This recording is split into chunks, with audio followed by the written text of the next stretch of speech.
மலை அளவுக்கு கடன் இருந்தாலும், மலை அளவுக்கு ஒரு பெரிய மலை அளவுக்கு நம்மள்ட்ட கடன் இருந்தாலும் அந்த கடன் சீக்கிரமாக அடையிறதுக்கு அல்லாஹ்வுடைய தூதர் ஒரு அற்புதமான ஒரு துஆவை நமக்கு சொல்லிக் கொடுத்தார்.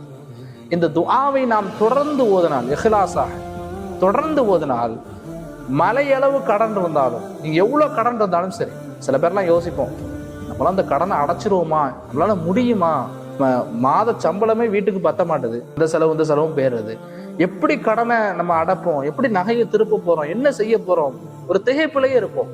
அவங்களுக்குலாம் அந்த துஆ ரொம்ப யூஸ்ஃபுல்லா இருக்கும். அல்லாஹ் மக்ஃபினி பிஹலாலிக வ அன் ஹராமிக வ அக்னினி பிஃபலிக அமின் சிவா.